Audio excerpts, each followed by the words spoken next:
स्थितं रावणं चाग्रतो दृष्ट्वा युद्धाय समुपस्थितं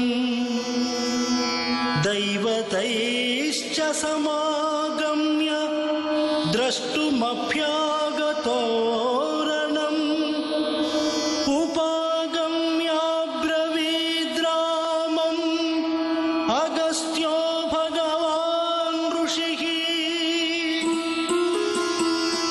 రావణ యుద్ధమును చూచుటకు దేవతలతో కూడా వచ్చియున్న అగస్త్య మహాముని యుద్ధము చేయుట వలన అలసియున్నవాడును రావణుని ఎలా వధించాలి అను విచారముతో కూడినవాడును ఎదుట ఉన్న రావణుని చూచి యుద్ధమునకు సిద్ధపడినవాడును అయిన రాముని సమీపించి ఇట్లు పేర్కొన్నాడు.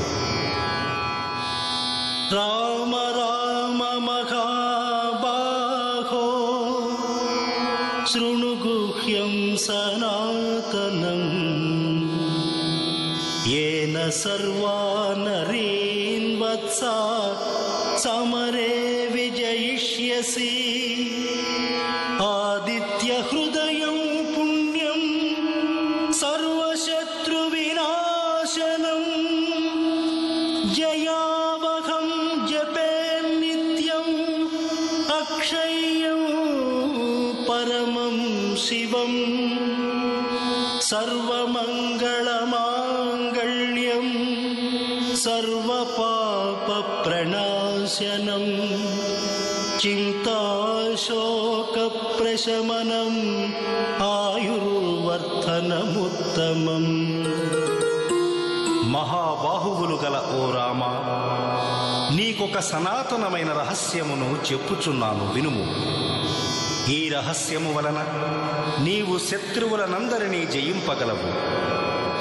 ఆదిత్య హృదయమును స్తోత్రము కలదు. అది పావనమైనది, సకల శత్రునాశకమైనది. జయము. ఓం నమో భగవతే సూర్యాయ. ఈ హర్షవల్లి క్షేత్రంలో వేంచేసి ఉన్న ఉషా పద్మిని ఛాయా సమేత శ్రీ సూర్యనారాయణ స్వామివారిని ద్వాపర యుగాంతంలో దేవేంద్రుడు ప్రతిష్ఠించినట్టుగా స్థలపురాణం. ఆరోగ్యం భాస్కరాది చేత్.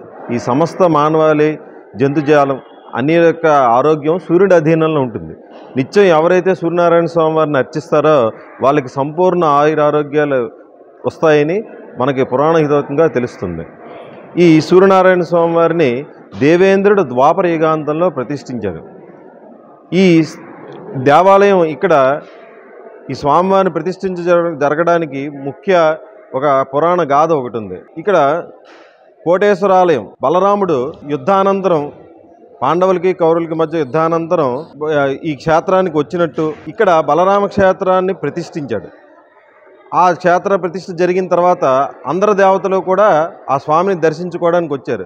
ఒక్క దేవేంద్రుడు మాత్రమే తన విధి నిర్వహణలో చాలా ఆలస్యంగా రాత్రి నిశీధి సమయంలో ఉమారుద్ర కోటేశ్వర స్వామి దర్శనార్థం వచ్చారు. ఆ సమయంలో నంది దేవేంద్రుడు స్వామివారి దర్శనానికి రాకుండా అడ్డుకోవడం జరిగింది. నేను దేవతల రాజు ఇంద్రుణ్ణి, నన్ను నువ్వు ఆపకూడదంటే అప్పుడు నంది కోపంతో బలంగా దేవేంద్రుడిని తన్నాడు. ఆ దేవేంద్రుడు వచ్చి ఇక్కడ పుష్కరిణి ఇంద్ర పుష్కరిణి ఉన్న స్థలంలో అది ఇంద్రుడు పడిపోవడం, స్పృహ తప్పి పడిపోవడం జరిగింది. అప్పుడు స్వప్నంలో సూర్యనారాయణ స్వామివారి ప్రత్యక్షమయ్యి, నువ్వు ఎక్కడైతే పడిపోయావో అక్కడ నా యొక్క విగ్రహం ఉంది, నీ యొక్క వజ్రాయుధంతో తవ్వితే అక్కడ నా విగ్రహం దొరుకుతుంది, దాన్ని నువ్వు ఇక్కడ ప్రతిష్ఠించి 40 రోజులు నన్ను అర్చిస్తే నీకు సంపూర్ణ ఆరోగ్యం సిద్ధిస్తుందని సూర్యనారాయణ స్వామివారికి స్వప్నంలో ఇంద్రుడికి కనిపించి అంతర్ధానమయ్యాడు. అప్పుడు ఇంద్రుడు తెలివి తెచ్చుకొని తన వజ్రాయుధంతో ఇక్కడ తవ్వితే సూర్యనారాయణ స్వామివారి యొక్క విగ్రహం దొరకడం, దాన్ని అక్కడ స్వామివారిని ప్రతిష్ఠించి 40 రోజులు అర్చించిన తర్వాత సంపూర్ణ ఆరోగ్యవంతుడయ్యాడు. ఆ ధర్మిలో ఈ సూర్యనారాయణ స్వామిని ఎవరైతే ఇక్కడికి వచ్చి దర్శించుకుంటారో వారికి సంపూర్ణ ఆయురారోగ్యాలు వస్తాయని ఇంద్రుడు సూర్యనారాయణ స్వామి వారి వరం ఇవ్వడం జరిగింది. అలా ఈ క్షేత్రం ఇక్కడ వెలిసింది. తర్వాత మనకి 7వ శతాబ్దం నుంచి ఈ దేవాలయం ఉందనడానికి శిలాశాసనాలు ఉన్నాయి. కళింగరాజు దేవేంద్రవర్మ పరిపాలనలో ఈ దేవాలయం అభివృద్ధి చెందినట్టుగా స్థల పురాణాలు, దాని ద్వారా మనకి స్టోన్ ఇన్స్క్రిప్షన్స్ ఉన్నాయి, శిలాశాసనాలు ఉన్నాయి.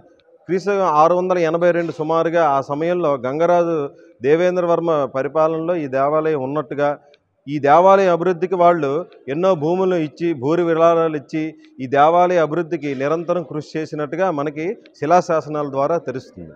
ఈ సూర్యనారాయణ స్వామి వారిని ద్వాపరయుగాంతంలో ఇంద్రుడు ప్రతిష్ఠించిన తర్వాత సూర్యుడు ఆరోగ్య ప్రదాత. మనకు పద్మపురాణ భవిష్యత్తు పురాణాల్లో కూడా చెప్పబడింది ఏంటంటే ఆరోగ్యం భాస్కరాది చేత్, ఆరోగ్యాన్ని ఇచ్చేవాడు సూర్యుడు. సూర్యుడు తప్ప ఇంకే దేవతకి ఆరోగ్యానికి అధిపతి లేడు. సో ఆ విధంగా సూర్యనారాయణ స్వామిని అర్చించడానికి ఎక్కువ కారణం ఇదే. మనం పురాణవతంగా తీసుకున్నా కూడా రావణాసురుడు రాముణ్ణి వధించలేని సమయంలో చాలా భీకర యుద్ధం అయినప్పటికీ కూడా రావణాసురుడిని వధించలేకపోయాడు. అప్పుడు అగస్త్యుడు శ్రీరాముడికి ఆదిత్య హృదయాన్ని ఉపదేశించాడు. 40 రోజులు ఆదిత్య హృదయం చదివిన తర్వాత మాత్రమే రావణాసురుణ్ణి చంపగలిగిన శక్తి రాముడికి లభించింది. అంటే ఈ సమస్త మానవాళికి శక్తినిచ్చేది, ఆరోగ్యాన్నిచ్చేది, బలాన్నిచ్చేది, తేజస్సునిచ్చేది సూర్యభగవానుడే. మీరు భారతంలో తీసుకున్నా కూడా పాండవులకి అక్షయపాత్రనిచ్చింది సూర్యనారాయణ స్వామి, కర్ణుడి కవచ కుండలాలు ప్రసాదించింది సూర్యభగవానుడే. ఇలా మీరు రామాయణ భారత భాగవతాల్లో మీరు ఏది తీసుకున్నప్పటికీ సూర్యభగవాను నుంచి వచ్చినవే. కానీ ఇది ద్వాపర యుగాంతంలో దేవేంద్రుడి చేత ప్రతిష్ఠించబడింది. అంటే చాలా కలియుగం ఇంకా ప్రారంభం అవ్వకముందే సూర్యనారాయణ స్వామి వారిని ఇంద్రుడు ఇక్కడ ప్రతిష్ఠించాడు. కాబట్టి ఇది దేవతా ప్రతిష్ఠ, కాబట్టి దీనికి అంత విశిష్టత ఏర్పడింది. కొద్ది కాలం తర్వాత దీనికి రాగభోగాదులు అవి సరిగ్గా జరిగేవి కాదని మనకి పూర్వీకుల ద్వారా తెలుస్తుంది. అప్పుడు మా ముత్తాతలైన అక్కన్న సూరప్ప గారు ఇద్దరు కూడా వాళ్ళిద్దరూ ఇక్కడ శ్రీముఖలింగం దగ్గర నిత్య నిత్యం సూర్యనారాయణ స్వామి రచిస్తూ సౌరవోపాసకులుగా ఉన్నారు. వాళ్ళిద్దరికీ, మా ముత్తాత గారులు ఇద్దరికీ ఒకే సమయంలో రాత్రి నిద్రిస్తున్నప్పుడు ఒకే సమయంలో ఇద్దరికీ ఒకే స్వప్నం వచ్చింది. మీరు రేపొద్దున వంశధార నది, శ్రీముఖలింగం దగ్గర వంశధార నది ఉంది. వంశధార నదిలో రేపొద్దున సూర్యుడు నాకు అర్ఘ్యం ఇచ్చేటప్పుడు మీ చేతిలోకి తాళపత్ర గ్రంథాలు వస్తాయి, అందులో నా పూజా విధానం అవి ఉంటాయి. వాటి ప్రకారం మీరు ఇక్కడ నన్ను అర్చించి మీ ఇప్పిలి వంశీయులే వంశపారంపర్యంగా నాకు అర్చకులుగా ఉండాలని సూర్యభగవానుడే స్వయంగా మా ముత్తాత గారి ఇద్దరికి ఏకకాలంలో స్వప్నంలో సాక్షాత్కరించి అంతర్ధానం అవ్వడం జరిగింది. వాళ్ళిద్దరూ ఒకేసారి మేల్కొల్చడం, ఇదేంటిది, ఇదేదో అద్భుతంలాగా ఉంది, సూర్యభగవానుడే ఏకకాలంలో మన ఇద్దరికి ఈ స్వప్నంలో కనిపించి ఇంతటి మహద్భాగ్యాన్ని ఇచ్చాడంటే ఇది మామూలు విషయం కాదు, ఇది నిజంగా జరుగుతుంది రేపు ఉదయం అని నిజంగా యథార్థంగా ఉదయం లేచి సంధ్యావదన కార్యక్రమాలు తీసుకొని ఆ వంశధార నదిలో అర్ఘ్యం ఇవ్వడానికి, సూర్యుడికి అర్ఘ్యం ఇవ్వడానికి వచ్చేటప్పటికి ఇద్దరు చేతుల్లోకి స్వప్నంలో కనిపించిన విధంగానే ఆ తాళపత్ర గ్రంథాలు రావడం జరిగింది. మా పూర్వీకులైన భాస్కర్ పట్ల వాళ్ళు అది దేవలిపిలో ఉంటే దాన్ని సంస్కృతంలోకి తర్జుమా చేసి ఆ సూర్యనారాయణ స్వామి వారి పూజా విధానాన్ని అంతా మాకు ఇవ్వడం జరిగింది.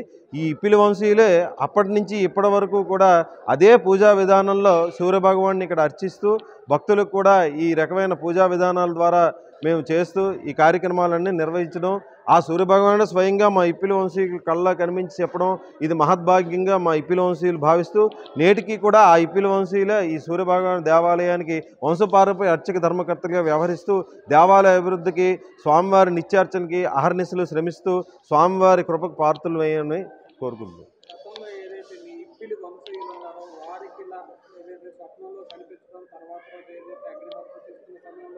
తాళపత్ర గ్రంథాలు లభించడం, ఆ తర్వాత యథావిధిగా నేటి వరకు ఇప్పిలి వంశీ ఆదిత్యుని సన్నిధిలో అర్చకులుగా కొనసాగుతున్నారు. అయితే ఆ తర్వాత తరంలో ఎవరైతే మీ తాత ముత్తాతలకు జరిగే స్వప్నం లాంటి మధుర ఘటన జరిగిందో మీ జీవితంలో ఆదిత్యుడు ఎవరైతే మీ సమీప అర్చకుల జీవితంలో మధురానుభూతులు ఏమైనా గుర్తించారా జీవితంలో? చాలా ఉన్నాయండి. సూర్యనారాయణ స్వామి వారి మధురానుభూతులు అంటే కొన్ని వేల చెప్పచ్చు. ఇప్పుడు ఇక్కడ ధన్వంతరి డాక్టర్ గారు ఉండేవారు, వారి భార్య గారికి కూడా కుష్టు చర్మ వ్యాధులు అన్నీ వచ్చాయి. ఆ వచ్చేటప్పుడు ఆయన కూడా శ్రీ విద్యోపాసకుడు. ఆయన ఇక్కడ ఉండి 40 రోజులు సూర్యనారాయణ స్వామి అరుణ సౌర పారాయణలు, ఆయన మూలమంత్ర జపం చేసి 41వ రోజున సూర్యనారాయణ స్వామి వారికి మహాసౌర హోమం చేసి తర్వాత అక్కడికి 2-3 నెలలు ఆవిడ పూర్తిగా ఆవిడ చర్మ వ్యాధులన్నీ కూడా నయమైపోయి ఆవిడ సంపూర్ణ ఆరోగ్యవంతురాలింది. అలాగే మా దేవాలయం ఇంకా మా ఇప్పిలి వంశీయులే కాదు, ఏ భక్తులైనా కూడా వాళ్ళకి ఎటువంటి ఆరోగ్య మానసిక శారీరక రుగ్మతలు ఉన్నా స్వామివారికి అర్చించుకొని 40 రోజులు సూర్య నమస్కారాలు చేయించుకొని సౌరహోమం చేయించుకుంటే ఎటువంటి శారీరక మానసిక రుగ్మతలు ఉన్నా అతి త్వరగా నయమై సంపూర్ణ ఆరోగ్యవంతులు అవ్వడానికి చాలా నిదర్శనాలు ఉన్నాయి.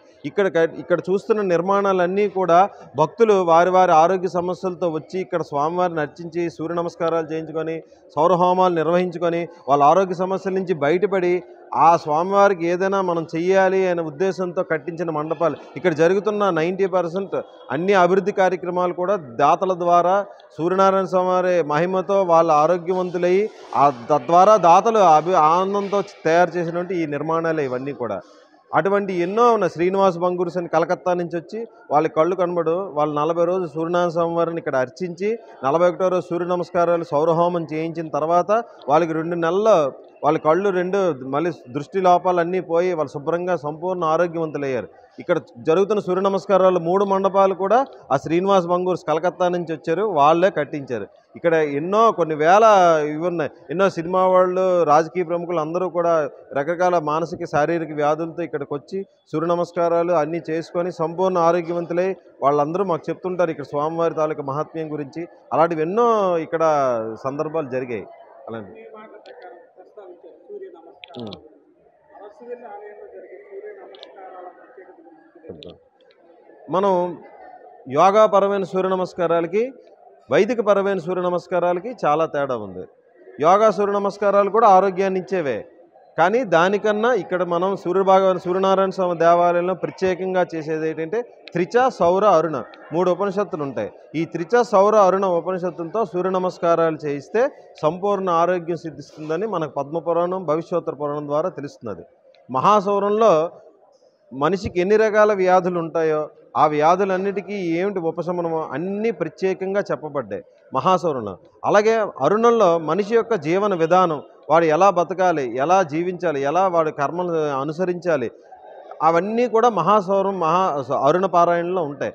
అవన్నీ మనిషి జీవన విధానంలో ఉండే రకరకాల వ్యాధులకు సంబంధించినవి, మనిషి జీవన విధానానికి సంబంధించినవన్నీ కూడా ఆ మహాసౌరంలో అరుణంలో నిక్షిప్తమై ఉన్నాయి. అందుకోసం ఆ మహాసౌర అరుణ ఉపయుక్తంగా త్రిచ ఉపయుక్తంగా సూర్య నమస్కారాలు మండల కాలం ఎవరైతే చేయించుకుంటారో భక్తులు ఖచ్చితంగా వాళ్ళకి ఆరోగ్యం సంపూర్ణ ఆరోగ్యం సిద్ధిస్తుంది. అలాగే అందరూ భక్తులు వచ్చి కూడా ఇక్కడ చేయించుకోవడం జరుగుతుంది. ఆలయంలో జరిగే వార్షిక ప్రధాన ఉత్సవాల గురించి, ఆలయ ప్రత్యేక పూజా కార్యక్రమాల గురించి మాట్లాడుతున్నారు. చెప్తాను. మాఘశుద్ధ సప్తమి ఈ మొత్తం సంవత్సరంలో అతి ముఖ్యమైనది సూర్యనారాయణ స్వామి యొక్క జన్మదినం మాఘశుద్ధ సప్తమి, రథసప్తమి అత్యంత వైభవంగా జరుగుతుంది. ఈ నెల జనవరి 28వ తారీఖు శనివారం నాడు రథసప్తమి మహోత్సవం అంగరంగ వైభవంగా జరగబోతుంది. దానికి 27వ తారీఖు రాత్రి సుమారు 12:30 తర్వాత స్వరూపానందేంద్ర స్వామి ఆధ్వర్యంలో ఆలయ ధర్మకర్త మండలి అర్చక సమక్షంలో సూర్యభగవానునికి పంచామృత అభిషేకంతో 27వ తారీఖు రాత్రి 12:30కే ప్రారంభం అయిపోతుంది. 28వ తారీఖుని రథసప్తమి ఉత్సవం. అదేవిధంగా చైత్రశుద్ధ ఏకాదశి సూర్యనారాయణ స్వామివారి వార్షిక కళ్యాణం జరుగుతుంది.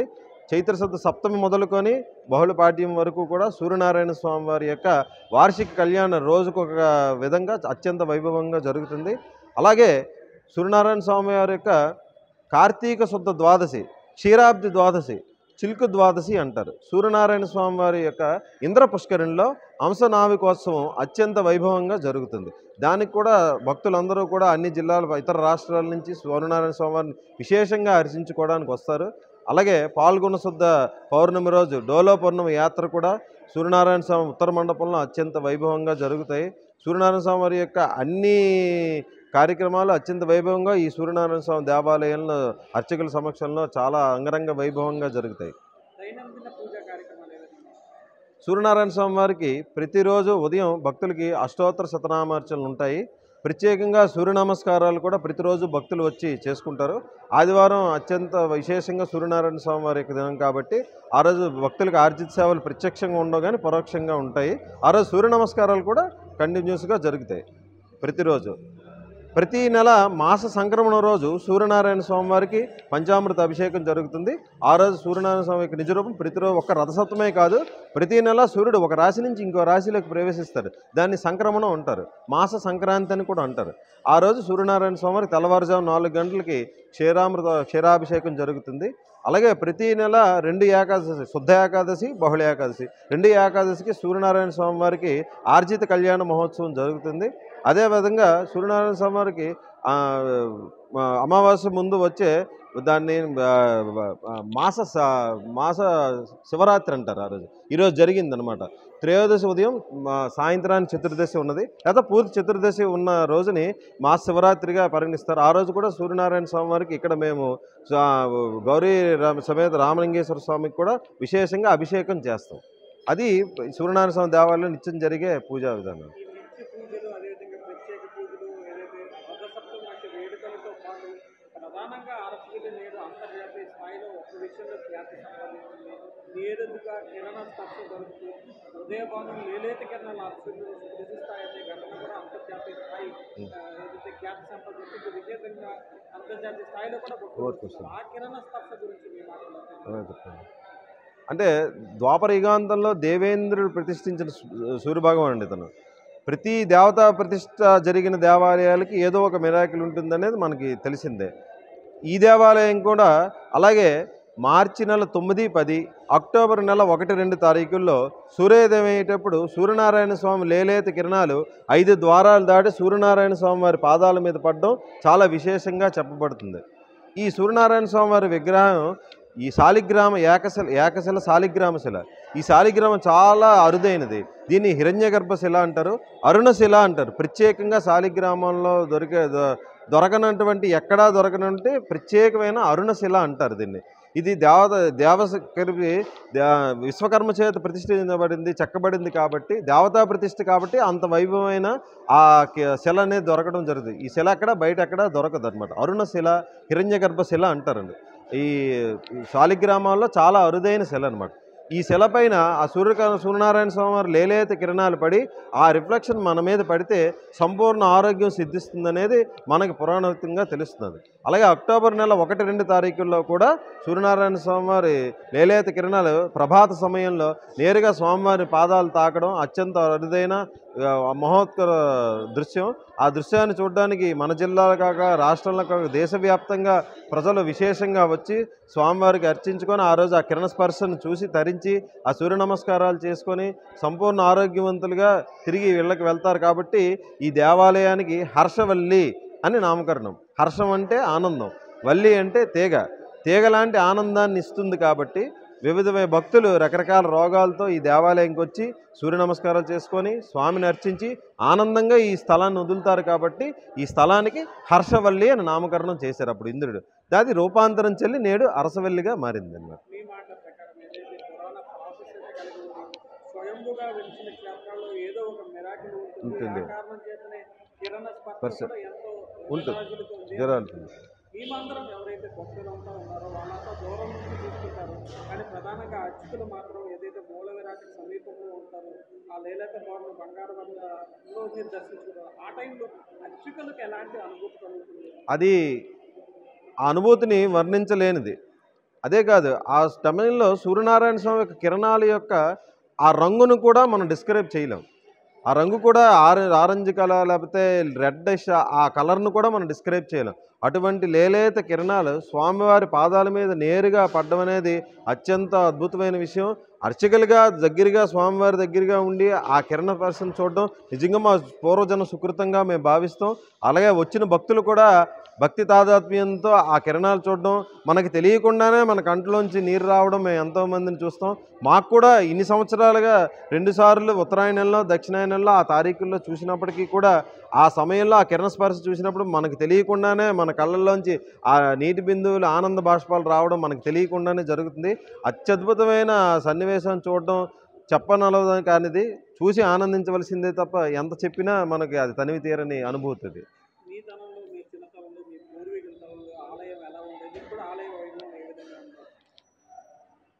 ఇది కూడా దురదృష్టవశాత్తు మహమ్మదీయుల పరిపాలనలో ఈ దండయాత్రలో ఈ దేవాలయం కూడా కాస్త శిథిలమైనట్టుగా మనకు చారిత్రాత్మకంగా తెలుస్తున్నది. యలమంచి పుల్లాజీరావు గారని మా పూర్వీకులు 1770 సుమారు ఆ సమయంలో మళ్ళీ దాన్ని రెనోవేట్ చేసి ఒక తాత్కాలికంగా ఒక దేవాలయం చిన్న దేవాలయం నిర్మించడం జరిగింది. తర్వాత కాలంలో కొంచెం కొంచెం అభివృద్ధి చెందిన తర్వాత మా పూర్వీకులు తన సొంత నిధులతో సూర్యనారాయణ స్వామి వారికి మంచి దేవాలయం కట్టించాలనే సత్సంకల్పంతో ఒక దేవాలయం మా పూర్వీకులు కూడా సుమారు 1900 సంవత్సర సమయంలో ఈ గోపురాన్ని ఆ దేవాలయాన్ని పునర్నిర్మించడం జరిగింది. ఎప్పుడైతే భక్తులందరూ కూడా విరివిగా దేవాలయంకి రావడం, ఏకైక సూర్యదేవాలయం అవ్వడం, భక్తులందరూ కూడా ఆరోగ్య సమస్యలతో ఇక్కడికి రావడం, వాళ్ళ ఆరోగ్యవంతులే తిరిగి వెళ్ళడం, అలాగ ఈ దేవాలయం దినదిన అభివృద్ధి చెందింది. ఆ రకంగా 1999లో వరద బాబ్జీ గారు ఈ దేవాలయం కోసం 25 లక్షల రూపాయలు సుమారుగా ఇచ్చి, పూర్వం ఎలాగైతే కళింగరాజుల పరిపాలనలో కళింగ సాంప్రదాయం ఈ దేవాలయం ఎలాగైతే ఉండేదో అదేవిధంగా మళ్ళీ అదే కళింగ రూపాంతరంలో ఈ దేవాలయాన్ని తిరిగి పునర్నిర్మించాలని సత్సంకల్పంతో వరద బాబ్జీ గారు 25 లక్షల రూపాయలు సుమారుగా ఇచ్చి దేవస్థానం అర్చకులు వరద బాబ్జీ గారు వీళ్ళందరూ ఆధ్వర్యంలో 1999లో తిరిగి పునర్నిర్మాణం చేసి ఆ పూర్వం ఎలాగైతే ఉండేదో ఆ కళింగ సాంప్రదాయంలో అదే ఆ దేవాలయాన్ని పునర్నిర్మించి తర్వాత ఎన్నో ఈ అనిమెట్టి మండపాన్ని భక్తులకి మౌలిక సౌకర్యాల కోసం రూమ్స్, ఇంద్రపుష్కరం చుట్టూ అభివృద్ధి కార్యక్రమాలు, క్యూ కాంప్లెక్స్లు, షెడ్లు, భక్తులకి అందరికీ ఎన్నో రకమైన అభివృద్ధి కార్యక్రమాలు దాతల సహాయంతో దేవాదాయ ధర్మాదాయ శాఖ అర్చకులు అందరూ ఆధ్వర్యంలో ఈ ఎన్నో అభివృద్ధి కార్యక్రమాలన్నీ జరిగి భక్తులకు మౌలిక సదుపాయాలన్నీ కల్పించడంలో చాలా వరకు అందరూ సక్సెస్ అయ్యామని చెప్పుకుంటాం. దైనందిన పూజా కార్యక్రమాల్లో కానీ అదేవిధంగా ప్రత్యేక పూజలు, ప్రత్యేక పండుగలు, రథోత్సవం వంటి ప్రత్యేక దినాల్లో కానీ భక్తుల తాకిడి భక్తులకి ఏ విధంగా ఉంటుంది? ఈ రథసప్తమి పర్వదినాన సుమారుగా 1,00,000-1,50,000 పైగానే సూర్యనారాయణ స్వామి దర్శించుకోవడానికి భక్తులు వస్తారు. ముందు రోజు రాత్రి 12 అంటే 27వ తారీఖు రాత్రి 12:30 సుమారుగా సూర్యనారాయణ స్వామి వారికి పంచామృత అభిషేకం ప్రారంభమవుతుంది. దానికోసం భక్తులు ముందుగానే 10-9 నుంచే క్యూ లైన్లోంచి వచ్చి స్వామివారి అభిషేకం చూడడం కోసం వస్తారు. సూర్యనారాయణ స్వామి వారికి అభిషేకం ఇంచుమించుగా సుమారుగా 7-7:30 వరకు ఉదయం జరుగుతుంది. ఆ సమయంలో విశేషంగా భక్తులు, ఈ మినిస్టర్లు, ఎమ్మెల్యేలు అందరూ కూడా ఆ స్వామివారి పంచామృత అభిషేకం చూడడానికి ఎక్కువగా వస్తుంటారు. అలాగే ఇంచుమించుగా 7:30 తర్వాత కూడా సాయంత్రం సుమారుగా 4 వరకు కూడా సూర్యనారాయణ స్వామి నిజరూప దర్శనమే ఉంటుంది. అంటే ముందు రోజు రాత్రి 12 నుంచి మన్నాడు సాయంత్రం 4 వరకు కూడా సూర్యనారాయణ స్వామి నిజరూపాన్ని భక్తులందరూ తిలకించవచ్చు. 4 గంటల తర్వాత సూర్యనారాయణ స్వామి వారికి తిరిగి అలంకార సేవ ఉంటుంది. అలంకార సేవ అంతా రాత్రి సుమారుగా 11:30-12 వరకు కూడా భక్తులందరూ వస్తారు. ఇంచుమించులో 24 గంటలు కంప్లీట్గా సూర్యనారాయణ స్వామి వారికి భక్తులు వస్తారు. 1,00,000-1,50,000 పైగానే సూర్యనారాయణ దర్శించుకోవడానికి వస్తారు. అదేవిధంగా ఇప్పుడు వస్తున్నది మాఘమాసం కాబట్టి మాఘాదివారాలు కూడా ఇంచుమించులో 40,000-50,000 మంది సూర్యనారాయణ స్వామి వారి ఆదివారం దర్శించుకోవడం జరుగుతుంది. ఇప్పుడు పూర్వంలా కాదు, చాలా వరకు భక్తులు తాకిడి విపరీతంగా పెరిగింది. ఎందుకంటే సూర్య దేవాలయాలు ఎక్కడా లేవు, చాలా అరుదుగా ఉన్నాయి. అందులో ద్వాపర యుగాంతంలో ఇంద్రుడు ప్రతిష్ఠించిన సూర్య దేవాలయం కాబట్టి దీనికి మరీ విశిష్టత ఎక్కువ ఉండడం, అందరికీ ఆరోగ్య సమస్యలు, మొన్న జరిగిన కోవిడ్ ఇబ్బందుల వల్ల కూడా భక్తులు విరివిరిగా సూర్యనారాయణ స్వామి మొక్కుబళ్ళు, ఆ కోవిడ్ సమయం నుంచి బయటపడిన వాళ్ళందరూ కూడా స్వామివారికి విశేషంగా మొక్కుకోవడం, స్వామివారి మొక్కులు చెల్లించుకోవడానికి విపరీతంగా ఎక్కువ రావడం జరిగింది. చాలామంది భక్తులు కూడా చెప్తున్నారు, మేము కోవిడ్ సమయంలో స్వామివారికి మొక్కున్నాం, అక్కడికి 2-3 రోజుల్లోనే హాస్పిటల్ నుంచి బయటపడ్డాం, ఆరోగ్యవంతులుగా ఇంటికి వచ్చాం, స్వామివారు మా ఎందు ఉన్నారు అని చాలామంది నమ్మకంగా మాకు వచ్చి దేవాలయంలో చెప్పడం కూడా జరిగింది. అంతటి మహిమాన్వితమైన సూర్యనారాయణ స్వామివారు ఇక్కడ ఉండడం మనందరి పూర్వజన్మ సుకృతం. ఇలాగే భక్తులందరూ కూడా స్వామివారికి అర్చించుకొని సంపూర్ణ ఆరోగ్యవంతులుగా అవ్వాలని మేము మనస్ఫూర్తిగా కోరుకుంటున్నాం. అరసవెల్లి సూర్య దేవాలయం, కోనార్క్ సూర్య దేవాలయం 2 సూర్య దేవాలయాలుగా సారూప్యత ఉన్నప్పటికీ అరసవెల్లి ఆధ్యాత్మికంగా విరాజిల్లింది, కోనార్క్ దేవాలయం పర్యాటకంగా విరాజిల్లింది. ఈ రెండింటి మధ్య తేడా చెప్పమని మిమ్మల్ని ఇది మీరు చెప్పినట్టుగానే సూర్యనారాయణ స్వామి వారిని ద్వాపర యుగాంతంలో ఇంద్రుడికి ప్రతిష్ఠించింది, దేవతా ప్రతిష్ట. అందుకు దానికి అంత ఉత్కృష్టమైన ఇది ఉంది. కోణార్క్ సూర్య దేవాలయం అనేది మానవ నిర్మితం. అదే దాన్ని మనకు చారిత్రాత్మక వాళ్ళు చెప్పేది ఏంటంటే, కోణార్క్ ఉన్న సూర్య దేవాలయాన్ని పూర్తిగా అయస్కాంత శక్తితో గాల్లో నిల్చోపెట్టడానికి ప్రతిపాదన చేశారు. దానికి ఒక ఇంచుమించు 1 టన్ను బరువున్న సూర్యనారాయణ స్వామి విగ్రహాన్ని మ్యాగ్నెటిక్ ఫీల్డ్లో గాల్లో 6 అడుగుల గాల్లో నిల్చోపెట్టడానికి ప్రయత్నం చేశారు. అటువంటి సూర్యదేవాలయాన్ని అంత మ్యాగ్నెటిక్ పవర్తో 1 టన్ను సూర్యనారాయణ స్వామిని మ్యాగ్నెటిక్ ఫీల్డ్లో నిలబెట్టడం ఎంత మ్యాగ్నెటిక్ పవర్ కావాలి. దానివల్ల అక్కడ వెళ్ళే ఆ వాహనాలకి, అక్కడ తిరుగుతున్న భక్తులకి అందరికీ కూడా, ఆ ఊరిలో ఉన్న వాళ్ళకి అందరికీ చాలా ఇబ్బంది కలిగిందని అప్పుడు బ్రిటిష్ గవర్నమెంట్, ఇండియన్ గవర్నమెంట్ సంయుక్తంగా అనుకొని దాన్ని డిస్ట్రాయ్ చేయడం జరిగిందని మనకి చారిత్రాత్మక ఆధారాలు ఉన్నాయి. అటువంటి ఆ విగ్రహం అక్కడ లేదు, అక్కడి నుంచి కూడా విగ్రహం అనేది లేదు, అదొక పర్యాటక కేంద్రంగా మిగిలిపోయింది. కానీ ఇక్కడ సూర్యనారాయణ స్వామిని ఇంద్రుడు ప్రతిష్ఠించాడు. దేవతా ప్రతిష్ట. మా ఇప్పిలి వంశీయులకి సూర్యనారాయణ స్వామి వారే ప్రత్యక్షంగా స్వప్నంలో కనిపించి వంశపారంపర్యంగా అర్చకులుగా ఈ దేవాలయానికి మీరే అర్చకులుగా ఉండాలని స్వయంగా సూర్యభగవానుడే ఆదేశించడం, మా అర్చకులు పూర్వకాలం నుంచి కూడా ఇప్పటి వరకు కూడా అదే విధానాన్ని, ఈ పూజా విధానాలను అనుసరిస్తూ ఉద్యోగాలు చదువులు చేసినా కూడా అవన్నీ విడిచిపెట్టి ఈ స్వామివారి సేవలో మేము కూడా ఇక్కడికి వచ్చి ఉండిపోవడం, నిత్యం ఆ అర్చనలకి మేము అంకితం అవ్వడం వల్ల నిత్యార్చనలు జరుగుతున్నాయి. కాబట్టి ఆ పూర్వం నుంచి ఇప్పటి వరకు ఈ భక్తులు తాకిడి ఇక్కడికి ఉండడానికి కారణం. ఇక్కడ సూర్య నమస్కారాలు అయితే, స్వామివారి నిత్యార్చనలు అయితే ఏమి, ఇవన్నీ నిరాకాటంగా 365 రోజులు జరుగుతాయి. కాబట్టి ఈ దేవాలయానికి అంత ప్రాముఖ్యత. ఇదే కాదు, ఏ దేవాలయమైనా త్రికాల అర్చన, ఉదయం మధ్యాహ్నం సాయంత్రం త్రికాల అర్చన అని ఉంటుంది. ఆ త్రికాల అర్చన జరిగే ఏ దేవాలయమైనా అభివృద్ధిలోకి వస్తుంది. త్రికాల అర్చన లేని దేవాలయం ఎప్పుడు కూడా అలా మరుగున పడిపోతుంది. ఫైనల్గా చెప్పండి, ఏదైతే ఇంత పురాణ ప్రాశస్త్యత ఉన్న అరసవిల్లి ఆదిత్యుని ఎలాంటి భక్తులకు చెప్పండి, ఎలాంటి రోజుల్లో దర్శించుకుంటే బాగుంటుంది, ఎలాంటి పూజలు చేస్తే బాగుంటుంది, ఎలాంటి కష్టాలకు మన దగ్గర మోక్ష మార్గం ఉంది అని చెప్పి ఫైనల్ కన్క్లూజన్. ఈ సూర్యనారాయణ స్వామి దేవాలయానికి ఎక్కువగా మనకు పురాణోక్తంగా తెలుస్తుంది ఏంటంటే, కంటి జబ్బులు, గుండె జబ్బులు, చర్మ వ్యాధులు, ఇటువంటి మానసిక శారీరక రుగ్మతలు ఏమున్నా కూడా సూర్యనారాయణ స్వామిని నడుచుకుంటే సంపూర్ణ ఆరోగ్యవంతులు అవుతారు. అది భవిష్యోత్తర పురాణం, పద్మపురాణంలో చెప్పబడింది.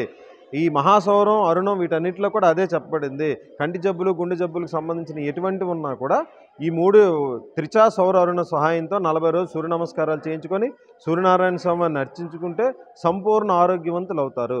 అదేవిధంగా మనకి ఆదిత్య హృదయంలో ఆదిత్య హృదయం పుణ్యం సర్వశత్రు వినాశనం.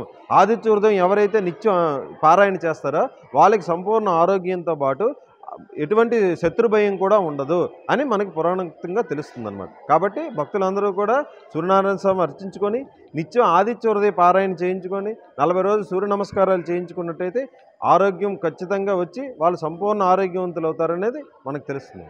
సూర్యనారాయణ స్వామి దేవాలయంలో ఈరోజు మాఘశుద్ధ సప్తమి ఫిబ్రవరి 16, 2024 సంవత్సరంలో మొట్టమొదటిగా వచ్చే పండగ. సంక్రాంతి అయిన తర్వాత అది సూర్యుడి కార్యక్రమమే. సూర్యనారాయణ స్వామి సూర్యుడు మకర రాశిలో ప్రవేశిస్తాడు. మకర రాశిలో ప్రవేశించిన వెంటనే తరుణంలోనే మన రథసప్తమి ఉత్సవం జరుగుతుంది. ఈ రథసప్తమి ఉత్సవం ప్రారంభమైన తర్వాత అనేక రకాల ఉత్సవాలు, పండుగలు, అట్లాగే పర్వదినాలు కూడా వస్తాయి. ఈ రథసప్తమి ఉత్సవం నాడు ముత్తైదువులు అందరూ కూడా నోములందరూ కూడా నోస్తారు. కైలాస గౌరి, కేదార వ్రతం, అట్లాగే పసుపు కుంకుమ నోములు, అట్లాగే గరిసి ధాన్యాలు, లక్షవతి వ్రతాలు, ఇవన్నీ కూడా ఈ మహిళలందరూ కూడా ఈరోజే ఉపవాసం ఉండి వారి నోములన్నీ నోచుకుంటారు. ఈ సంవత్సర కాలంలో ఎప్పుడో రోజు అది ఆ ఫలప్రదం చేసి ఉద్యాపన కార్యక్రమం చేస్తుంటారు. అట్లాంటి పర్వదినం నాడు రథసప్తమి రథస్థం భాస్కరం దృష్ట్యా పునర్జన్మ నలభ్యతే అని రథసప్తమి నాడు ఎవరైతే సూర్యనారాయణ స్వామిని దర్శించుకుంటారో, ఈ ఉత్తరాయణ పుణ్యకాలంలో అర్చించుకుంటారో, అభిషేకించుకుంటారో వారికి పునర్జన్మ ఉండదని మనకి శాస్త్రాలు అలాగే శ్లోకాలు ఘోషిస్తున్నాయి. అట్లాంటి రథసప్తమి అరసవల్లి సూర్యనారాయణ స్వామి వారి ఈ శ్రీకాకుళం గ్రామంలో, శ్రీకాకుళం జిల్లాలో ఈ అరసవల్లి గ్రామంలో ఉంది. ఇది అత్యంత పురాతనమైన ఈ దేవాలయం. 7వ శతాబ్దం నుంచి ఉంది దేవాలయం. అనూరుడు స్వామివారిని దేవేంద్రుడు ఇక్కడ ప్రతిష్ఠ చేసినట్టు మనకు తెలుస్తున్నది. అట్లాగే స్వామికి 7 గుర్రాల రథం ఉంది. అనూరుడు రథసారథి, ఉషాపద్మిని ఛాయ 3 భార్యలు, మాటర పింగళ ద్వారపాలకులు, అలాగే పైన సనక సనంద మహర్షులు ఛత్రజామలం వేస్తూ స్వామివారి సేవ చేస్తున్నారు. 2 హస్తాలతో 2 పద్మాలు పట్టుకొని స్థానభంగిమలో వైజయంతి రథం మీద సూర్యనారాయణ స్వామి ఏం చేసేస్తున్నారు. అత్యంత ఆ శాలిగ్రామశిలతో మలచబడిన సూర్యనారాయణ స్వామి విగ్రహం చూడడానికి భక్తులు తండోపతండాలుగా వస్తుంటారు. అట్లాగే ఈరోజు ఉదయాన్నే 12:30, 1 గంటకి శ్రీ విశాఖ పీఠాధిపతి స్వామివారు వచ్చేసి ఆయన అభిషేకం ప్రారంభించారు. తర్వాత ఈ స్వామివారికి అభిషేక కార్యక్రమాలు భక్తులందరూ కూడా వారి చెంతనున్న టికెట్ ద్వారా వచ్చిన ఆ స్వామివారికి అందరూ కూడా వారి గోత్రనామాలు చెప్పి వారికి ప్రసాదం కూడా ఇచ్చి స్వామివారికి అభిషేకం కార్యక్రమం జరుగుతుంది. ఈ అభిషేకంలో నమక చమక పురుషూక్త శ్రీసూక్త మహాన్యాసపూర్వకంగా, అట్లాగే ఈ నారికేళ జలాలు, అలాగే పంచామృతాలు, అలాగే ఔషధులు, అలాగే నదీ జలాలు, సముద్ర జలాలు, వివిధ రకాల పుష్పాలు అన్నీ కూడా స్వామివారికి అభిషేకం జరుగుతాయి. వివిధ రకాల గ్రంథాలు కూడా స్వామికి అభిషేకం జరుగుతుంది. స్వామికి ప్రీతి అయినది రక్తచందనం, రక్త పుష్పం, రక్త వస్త్రం, ఇవన్నీ కూడా సూర్యనారాయణ స్వామికి చాలా ఇష్టకరమైనవి. అట్లాంటి సూర్యనారాయణ స్వామి రథసప్తమి అభిషేకం అనంతరం స్వామికి 7 గంటల నుంచి కూడా నిజరూప సేవ ఉంటుంది. నిజరూప సేవ అనంతరం స్వామివారికి అది 4 గంటల వరకు ఉంటుంది. 3:30, 4 గంటల సమయం మధ్యాహ్నం. తర్వాత అలంకార సేవ ఉంటుంది, పుష్పమాలంకార సేవ. తర్వాత 10:30, 10 గంటలకు ఏకాంత సేవ, పవనపు సేవ కార్యక్రమం జరుగుతుంది. ఇట్లాంటి మహిమాన్వితమైన ఈ పండగ అందరూ కూడా భక్తులందరూ కూడా ఈ స్వామివారి సేవ చేసుకుంటారు. అట్లాగే ఈరోజు కొత్తగా వచ్చిన బియ్యం, కొత్తగా వచ్చిన బెల్లం, అట్లాగే చెరుకు గడతోని ఆవు పేడతో చేసిన పిడకలను ఆ తంపి మీద పేర్చి ఆ ఆవు పాలతోని ఆ పరమాన్నం, ఆ క్షీరాన్నం, ఆ పాయసం చేసి ప్రత్యక్ష భగవానుడికి మన ఇంద్రపుష్కరుని దగ్గర వీళ్ళ ఆడవారందరూ కూడా, మహిళలందరూ కూడా అట్లా చేసి అది ఆరగింపు స్వామివారికి నివేదన చేసి వారు ఆరగిస్తుంటారు. దానివల్ల ఎన్నో రుగ్మతలు కూడా తొలుగుతాయని మనకి పురాణాలు చెప్తున్నాయి. అట్లాంటి సూర్యనారాయణ స్వామి ఆరోగ్యం భాస్కరాదిత్యేతని, ఆరోగ్యాన్ని ఇచ్చేవాడు సూర్యుడు, ఐశ్వర్యాన్ని ఇచ్చేవాడు ఈశ్వరుడు, ఆలంబన అంటే స్థిరంగా ఉండడానికి ఇచ్చినవాడు విష్ణువు. ఈ ముగ్గురు మూర్తులు కలయికే సూర్యనారాయణ స్వామి. అట్లాంటి సూర్యనారాయణ స్వామి భక్తులందరూ కూడా తండోపతండాలుగా వచ్చి స్వామి సేవ చేసుకుని తీర్థ ప్రసాదం తీసుకుని తరించాలని కోరుతున్నారు. సూర్యనారాయణ స్వామి క్షేత్రంలో ప్రారంభించడం మాకు ఎంతో సంతోషమైంది. మా గురువులు శ్రీ శ్రీ శ్రీ స్వరూపానందేంద్ర సరస్వతి మహాస్వామి వారు మాఘ శుద్ధ సప్తమి నాడు ప్రతి సంవత్సరము వారు రావడము, పట్టు వస్త్రాలు సమర్పించడము, ప్రప్రథమంగా పీఠం నుంచి క్షీరాభిషేకం సూర్య భగవానుడికి జరిపించడం అనేది ఎంతో అనాచారంగా సంప్రదాయంగా వస్తున్న ఈ పరంపరని ఈరోజు మేము కొనసాగించడానికి ఈ ప్రాంతానికి రావడం జరిగింది. వచ్చిన ప్రతి భక్తుడికి కూడా సూర్య భగవానుడి యొక్క అనుగ్రహము, సూర్య భగవానుడి యొక్క దర్శనము కలగాలి. అలాగే రాని అనేక మంది అనేక ప్రాంతాల్లో అనేక ఇతర కారణాల వల్ల రాలేని వాళ్ళందరికీ కూడా సూర్య భగవానుడు ఇక్కడి నుంచే సూర్యుని యొక్క కటాక్షాలు వారందరిపైన పరిపూర్ణంగా ప్రసరింపబడాలని మనస్ఫూర్తిగా సూర్య భగవాను ప్రార్థిస్తుంది. ఆంధ్రప్రదేశ్ రాష్ట్ర ప్రజలకి, తెలుగు ప్రజలందరికీ కూడా రథసప్తమి శుభాకాంక్షలు తెలియజేసుకుంటున్నాం. శ్రీకాకుళం జిల్లాలో ఉన్నటువంటి అరసవెల్లి సూర్య దేవాలయం ఈరోజు విచ్చేసి ఆ భగవంతుడి తాలూకు ఆశీస్సులు పొందడం జరిగింది. ఈ ఆలయం మా శ్రీకాకుళం జిల్లాలో ఉండడం నిజంగా మేము అందరం కూడా చేసుకున్న అదృష్టంగా భావిస్తాం. కేవలం మన జిల్లా, మన రాష్ట్రం నుంచే కాదు, ఇతర రాష్ట్రాల నుంచి, ఇతర దేశాల నుంచి కూడా ఈరోజు ఈ ఆలయంకి విచ్చేసి రథసప్తమి నాడు ప్రత్యేకంగా సూర్య భగవానుడి తాలూకు ఆశీస్సులు పొందడం అనేది ఆనవాయితీగా మనం ప్రతి సంవత్సరం కూడా చూస్తూ వస్తున్నాం. ఈ రోజు కూడా సుమారు 1,00,000 మంది పైగా భక్తులు ఈ యొక్క ఆలయానికి కూడా రాబోతున్నారు. కాబట్టి అధికారులకి అప్రమత్తంగా ఉంటూ ఎవ్వరికి కూడా, ఏ భక్తులకి కూడా ఎటువంటి ఇబ్బందులు లేకుండా ఈరోజు అన్ని సౌకర్యాలతో ఈ కార్యక్రమాన్ని ముందు కొనసాగించవలసిందిగా ఆవికి కూడా సూచిస్తున్నాం. మా వంతు కూడా సహకారం అందిస్తాం. మరి ముఖ్యంగా ఈ యొక్క రథసప్తమి అంటే సూర్యుడి తాలూకా జన్మదినం లాంటిది. ఈ రోజు నుంచి సూర్యుడి తాలూకా వేడి కూడా, ఆ ప్రభావం కూడా ఎక్కువగా ఉంటుంది. మరి అలాగే రాష్ట్రంలో కూడా వేడి మొదలైంది. ఏది? ఎన్నికల తాలూకా వేడి. ఈ ఎన్నికల తాలూకా వేడిలో కూడా ఈ సూర్య భగవానుడు రాష్ట్ర ప్రజలందరికీ కూడా మంచి ఆలోచనలు కలగజేసి, ఎందుకనంటే రాబోతున్నటువంటి ఎన్నికలు 5 సంవత్సరాలు మన రాష్ట్రం ఎలా ఉండబోతుంది, దేశం ఎలా ఉండబోతుందో నిర్ణయించేటటువంటి ఎన్నికలు కాబట్టి మంచి బుద్ధిని ప్రసాదించి, మంచి ఆలోచనలతో మంచి నాయకుల్ని, మంచి ప్రభుత్వాలని ఎన్నుకునే విధంగా ఆ భగవంతుడు అందరికీ కూడా ఆశీర్వదించాలని కోరుకుంటున్నాను. మేము కూడా వచ్చే ఎన్నికల్లో తెలుగుదేశం పార్టీ తరఫున ఉన్నాం కాబట్టి ఆ భగవంతుడు మాకు కూడా ఆశీర్వదించాలని, ముఖ్యంగా మా నాయకుడైనటువంటి చంద్రబాబు నాయుడు గారు, ఎందుకనంటే మేము ఎప్పుడు కూడా ప్రగాఢంగా నమ్ముతాం, చంద్రబాబు నాయుడు గారు ఆరోగ్యంగా ఉంటే, చంద్రబాబు నాయుడు గారు చక్కగా పనిచేస్తే ఈ రాష్ట్రం బాగుపడుతుంది, దేశం బాగుపడుతుంది అనే ఆలోచన ఉంది. కాబట్టి ఆ భగవంతుడికి మా చంద్రబాబు నాయుడు గారు కూడా ప్రత్యేకంగా ఆరోగ్య ఐశ్వర్యాలన్నీ కూడా ప్రసాదించాలని కోరుకుంటున్నాం. అలాగే రాష్ట్ర ప్రజలందరికీ కూడా, ముఖ్యంగా రైతాంగానికి ఆ సూర్య భగవానుడు తాలూకా కాంతి వల్లే ఈరోజు ప్రతి జీవి కూడా జీవిస్తున్నాడు. అలాగే మన తాలూకా పాడి పంటలన్నీ కూడా అభివృద్ధి చెందుతున్నాయి. కాబట్టి రైతులకి కూడా ఈ సంవత్సరం బ్రహ్మాండమైనటువంటి సంవత్సరంగా ఉండాలి. అలాగే ప్రతి ఒక్కరికి కూడా ఆరోగ్యం ఆ భగవంతుడు ప్రసాదించాలి. గతంలో మనం చూసాం, కరోనా వల్ల దేశం, ప్రపంచం అంతా కూడా ఇబ్బంది పడింది.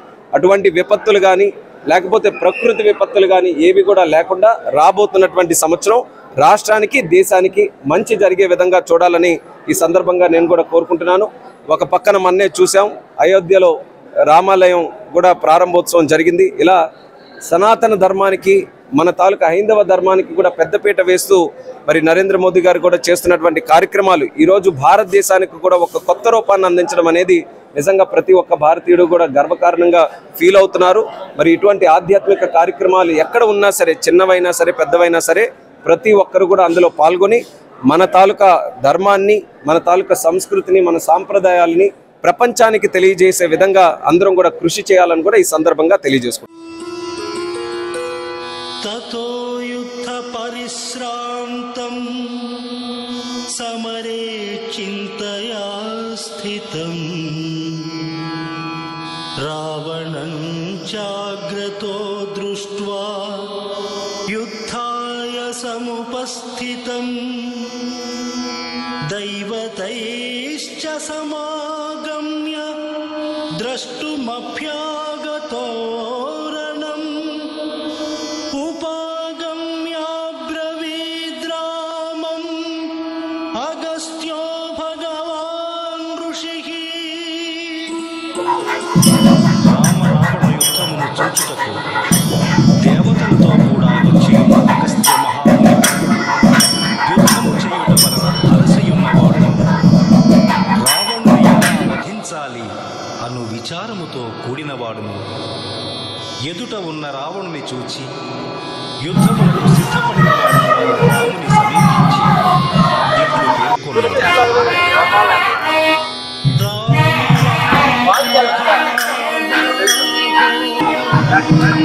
శ్రీ